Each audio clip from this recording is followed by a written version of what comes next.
Bonjour, en cause numérique, en direct des rencontres numériques, et avec nous Yves Janot. Yves Janot, vous êtes producteur, fondateur et commissaire de Sunny Side of the Doc. On va donc parler documentaire, mais aussi les nouvelles technologies qui en approchent et qui donc doivent transformer un peu la forme du documentaire tel qu'on le connaît aujourd'hui à la télévision. Quel est votre sentiment sur ce point? Est-ce que vous avez ressenti dans vos festivals depuis quand même peut-être une dizaine d'années une forte évolution? Oui, la réponse est oui. On accompagne ça à Sunnyside de manière très concrète depuis 5 ans maintenant, mais de manière très organisée. C'est-à-dire que pendant le Sunnyside, j'ai un espace, une grande salle qui est entièrement consacrée. Alors, cross-média, transmédia, nouvelles documentaires interactifs, programmes multiplateformes. Voilà. Mais en donnant ces mots-là, ça répond à votre question. C'est-à-dire que ça donne effectivement de nouvelles questions qui, il y a 5 ans, quand j'ai commencé à faire ça à Sunnyside, réunissaient une petite vingtaine, 20-25 pionniers qui se posaient ces questions-là. Les gens du Pian, les gens, voilà. Et puis les autres me disaient mais qu'est-ce que tu fais là? Il n'y a pas de modèle économique. Qu'est-ce que tu veux qu'on aille faire des choses qui vont être vues par qui vont être payées par qui et combien? À zéro. Donc on n'y vient même pas. Tu te fourvoies. Bon. J'ai l'habitude depuis 35 ans, donc c'est pas grave. L'an dernier, donc 5 ans après, la salle était trop petite. Et il y a même des gens qui sont venus à Sunnyside presque exclusivement pour participer à ça. Donc, réponse bien sûr. Et sur les mots ont du sens, quoi. Quand alors cross-média, transmédia, on sait que c'est un peu embêtant, quoi. Ces définitions de mots, mais on voit bien ce que ça veut dire quand même, hein. C'est pas tout à fait la même chose. Il y a 20 ans, on parlait déjà de multimédia, qui est peut-être d'ailleurs plus adapté. Bon. Alors pour le documentaire, ça veut dire quoi? Ça veut dire qu'effectivement, on est amené à se poser essentiellement 2 types de questions. La première, elle est sur, et ça c'est transmédia, pour mobiliser la communauté d'intérêt, le public que je vise en faisant un documentaire, quelle que soit sa forme. J'ai aujourd'hui besoin effectivement de le faire exister sur le papier, à la radio, sur Internet, via des applications téléphone et tablettes, voilà, tout ce que les Américains appellent des outreach. Donc voilà. Ça peut être une exposition dans un grand musée, peu importe. Mais cet aspect multimédia, je fais exprès de reprendre le mot ancien, est quelque chose qui, n'est pas nouveau, mais qui était obéré par le poids de la télévision comme étant le média. Aujourd'hui, la télévision n'est plus le média. Voilà. Ils ne sont plus au centre. Ce qui d'ailleurs leur pose des problèmes psychanalytiques extrêmement importants. Mais voilà, c'est ça qui se passe.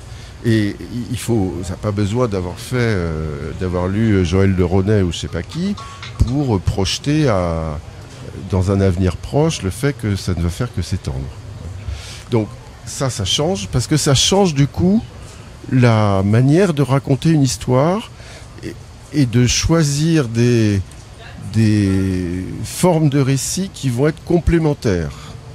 Donc c'est ce que j'appelle, moi, des documentaires multiformes, où je vais dire, j'ai des exemples, mais on n'a peut-être pas le temps, dire ça va être un documentaire de 52 ou de 90, ou une série documentaire, on va dire plutôt classique, mais dans laquelle je vais pouvoir alléger le contenu que j'aurais mis il y a 10 ans, parce que je peux renvoyer soit sur une lecture tablette ou appli en même temps pour avoir les informations que je n'ai du coup plus besoin de donner dans le film, voire de faire ensuite une version qui soit plus, on va dire, une série éducative qui va donner les tenants et les aboutissants que je n'ai pas besoin de donner dans un film, etc., etc.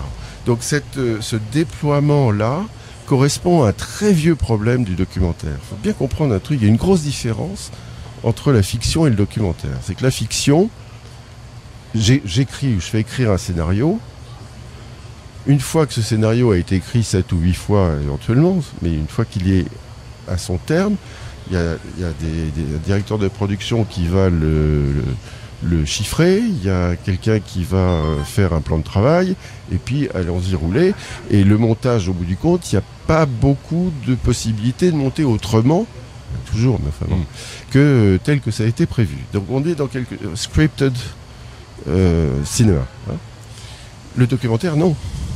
Le documentaire est un genre qui demande une préparation, qui demande une enquête, qui demande un travail en amont. L'image que je prends toujours, c'est plutôt l'image de l'iceberg. C'est-à-dire que ce qu'on projette, c'est un 7e de la masse d'informations et de documents, de tout ce qu'on veut. Eh bien, les nouveaux médias offrent la possibilité, si on le pense en amont, l'erreur serait de le penser qu'en aval. Ça, c'est l'erreur classique, totale, classique, oui, et grave. C'est les bonus, c'est les bonus des DVD. Hein. Bon, ça c'est cata.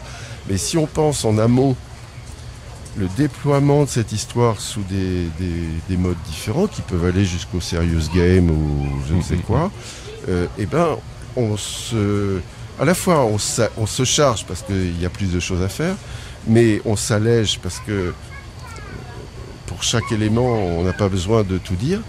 Et puis surtout, c'est une exploitation du même travail et qui donc à terme économiquement est une bonne réponse y compris. Même si ça va prendre encore un peu de temps pour trouver les modèles économiques. On voit dans votre festival, vous nous parliez là donc du documentaire, des éléments qu'on pouvait avoir sur un documentaire qui était, je dirais, linéaire et ensuite avec des petits rajouts complémentaires. On voit aussi arriver maintenant le webdoc qui est un documentaire sur internet totalement interactif. Quel est votre sentiment par rapport à ce type de produit ? Alors j'ai tendance pas à hurler, vous inquiétez pas, je vais pas le faire. Webdoc est une dénomination qui ne me semble pas pertinente.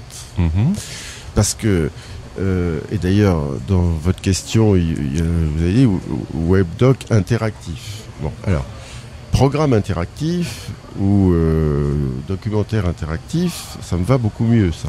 Bon.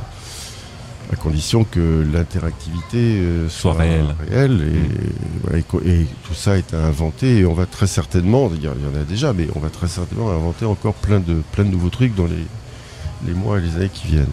Donc ça, oui. Webdoc, ça me rappelle trop. Il y a des modes hein, dans le documentaire comme dans le reste. Il y a 10-15 ans, c'était la mode du feuilleton documentaire. Alors, on n'appelait pas ça webdoc, on appelait ça feuilleton documentaire. Mais je vois trop, et je suis pas le seul d'ailleurs, je vois trop de webdocs qui sont des... allez, je vais caricaturer un petit peu. J'ai essayé de passer un projet de 90 minutes ou de 52 minutes. Je me suis fait bananer. Bah, c'est pas compliqué, je vais le découper en rondelles et je vais dire c'est un webdoc. Puisqu'aucune télé n'en veut, bah, je vais essayer du côté des plateformes de presse, etc. Voilà. Et ça, c'est le danger du mot webdoc. Voilà. Alors, quand je vois des œuvres interactives, et je fais exprès d'employer le mot œuvre, parce que j'en vois, pas tant que ça, mais j'en vois, là, je me dis, ben, c'est pas du web... Enfin, voilà, ça m'intéresse, parce que c'est réellement une forme adaptée aux médias, c'est réellement une forme nouvelle, avec toutes les difficultés quand c'est nouveau, voilà, ce sont des pionniers. Bon.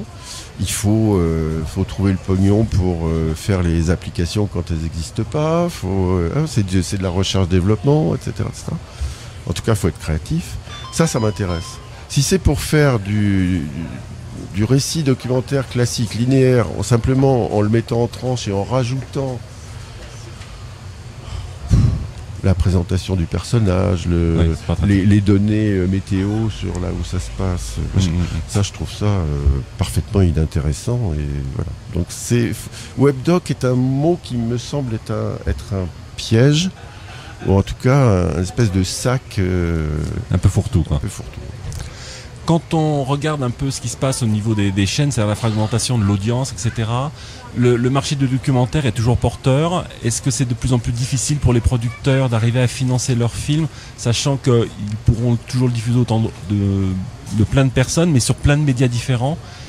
Comment s'organise un peu la profession par rapport à ça?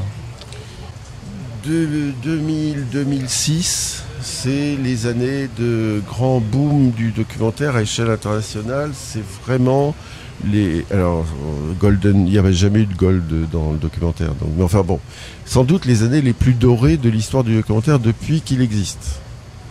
Pourquoi ? Parce que effectivement, le documentaire a fait un aggiornamento dans ses modes de récit, dans son ouverture au monde, dans des techniques aussi, la HD, tout ça, enfin, dans des outils technologiques plus satisfaisants que ne l'était le BetaSP ou tout ça. Donc il y a et puis le début de l'apparition de l'explosion du nombre de chaînes. Bon. Donc au début, cette explosion du nombre de chaînes a fait remonter le documentaire pour des raisons pas philanthropiques, parce que ça coûte pas trop cher de faire du documentaire. Par rapport à acheter des droits sportifs ou faire de la fiction, il n'y a pas photo. Hein. Bon. Et donc, allons-y. Et y compris l'apparition de chaînes, c'est dans cette période-là aussi, qui ne font que du documentaire, chaînes spécialisées. Donc il y a eu cette poussée vers le haut, sauf qu'après, en additionnant le continuel élargissement du nombre de diffuseurs. Pas pour faire des monstres financiers comme avant, mais pour faire des petites chaînes. Alors, pour chez nous, TNT, voilà, avec des moyens qui sont ce qu'ils sont, mais c'est vrai dans le monde entier. Donc une grande dispersion. Et puis par ailleurs, les crises économiques, répétition, 2008, etc., bon, qui ont évidemment, les deux se conjuguant, plombé les moyens financiers des chaînes historiques, fait chuter leur audience. Enfin, tout ça est très logique au fond, hein, très combiné. Et donc, on est face pour le documentaire à une diminution des financements tels qu'ils fonctionnaient jusqu'en 2006, et que d'aller chercher les nouveaux financements demande beaucoup plus de boulot et demande un autre état d'esprit. C'est un autre boulot, quoi. Voilà. Alors, c'est vrai que les producteurs qui ont mon âge, en général, ils ont un peu de mal à comprendre ça et à se dire il faut encore que je remette le bleu de chauffe et que je refasse. Donc il y a un vrai problème là, oui. Il y a un vrai problème. C'est que le financement des documentaires aujourd'hui est moins concentré qu'il ne l'était. Il est toujours faisable, mais avec une dispersion plus grande. Voilà. Donc c'est un peu difficile. Mais ça, c'est l'aspect économique. Il y a un aspect beaucoup plus problématique qui est aussi dû aux chutes d'audience, aux crises économiques, etc., qui est alors c'est plus une tendance là, c'est une réalité dans tous les pays, quasiment dans tous les pays du monde, et en particulier en Europe et en Amérique du Nord, qui est la tendance au repli domestique. Oh putain, il y a de l'orage dehors, ça cogne, il fait froid, ça va être encore pire demain. Replions-nous et faisons des programmes de proximité. Et ça, c'est mortel pour le documentaire. Comment est-ce que vous voyez l'évolution de ce monde du documentaire dans les 5 années à venir, par exemple ? Je rappelais là hier à Hervé Bourges qu'en 1986, j'étais à peine né. J'y étais pas. T'es pas né. En 1986, j'ai fait, à la demande du CNC, la première étude de marché sur le documentaire. Il n'y avait rien. Bon. Et j'étais allé interviewer les responsables de chaînes, et en particulier Hervé Bourges et Pascal Joseph à TF1, pas encore privatisé. Et évidemment, il s'en souvenait plus, ce qui est normal. Et je lui ai dit que j'avais la bande à sa disposition. Et il m'a dit, qu'est-ce que j'ai dit comme connerie? J'ai dit, oh. Je lui ai dit, non, la plus grosse connerie, c'est pas vous qui l'avez dite, c'est Pascal Joseph. Qui m'a dit à l'époque, mon brave garçon, mais le documentaire, mais enfin, c'est bon pour la cinémathèque. Nous, on a inventé le magazine vidéo. 86. Ce petit détour historique pour dire que votre question, elle est éternelle. Le documentaire a toujours été considéré comme un chien plutôt rebelle et plutôt furieux, ou en tout cas emmerdant. Et on a toujours eu plutôt tendance à l'accuser de porter la rage et donc de le dégager. Et en 86, il n'y a plus un documentaire sur les chaînes de télé. Les jeunes ne peuvent pas le savoir ou ils n'ont même pas cette idée-là. Il n'y en a plus. En 86, il n'y a quasiment plus. Et c'est l'apparition d'une chaîne comme Channel 4 ou comme Arte et Canal+, à un certain moment de son histoire, qui redonne au documentaire des lettres de noblesse, on va dire, de meilleurs films, qui commencent à aller en festival à Cannes et ailleurs, et ça remonte. Et là, les chaînes historiques réouvrent, sauf les chaînes commerciales. Bon. Mais c'est à peu près normal aussi. Hein, donc voilà, la question de qu'est-ce qui va se passer les 5 prochaines années, j'ai répondu avec ce qui s'est passé en 86, parce que je pense que ça va être de même ordre. C'est-à-dire que il n'y a jamais eu de Golden Years, il n'y a jamais eu d'époque facile, et le documentaire et facilité, ça ne va pas ensemble, quoi. Voilà. Et donc la question, c'est de savoir, est-ce qu'il y aura encore des gens qui vont se battre comme nous, on s'est battus depuis 35 ans? Je pense que oui.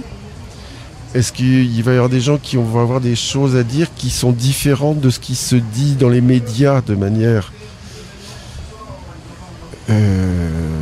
flue? Je pense que oui. Et je pense qu'il va y avoir de plus en plus de choses à dire hors de ces flux. Mais c'est une bagarre. Ça l'a toujours été. Alors il y a eu des moments où c'était un peu moins difficile. Là, les 5 prochaines années vont être très difficiles. C'est de la bagarre. Voilà. Mais je pense qu'il faut aussi sortir des cadres nationaux pour penser le documentaire. C'est-à-dire que si on reste dans l'hexagone, à mon avis,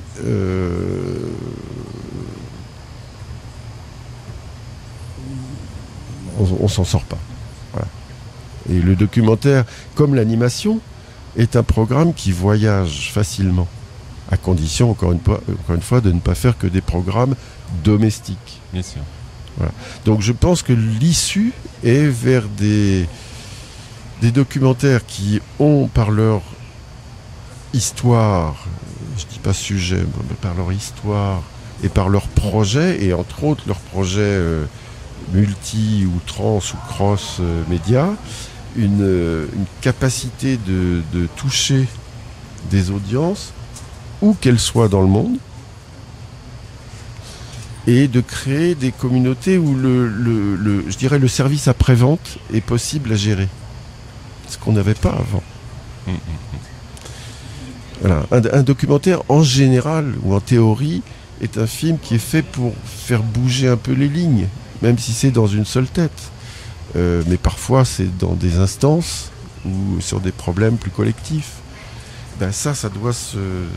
Voilà, il y a un service après-vente, et je pense que le transmédia a offre ça, ce qu'on n'avait pas avant. Est-ce que vous pensez que justement des systèmes tels qu'est en train de mettre en place Vimeo, des choses comme ça, de VOD pour le documentaire indépendant, c'est aussi une chance pour ce format? Tout, bien sûr, puisque tout, on sait bien aujourd'hui que le problème, et le documentaire en particulier, pourrait en souffrir s'il n'y avait pas des solutions de rechange, c'est que le fondamental de la télévision linéaire, qui est de dire je te donne rendez-vous à 22h30, et puis si t'es pas là à 22h30, bah t'achèteras le DVD dans 6 mois. Bon.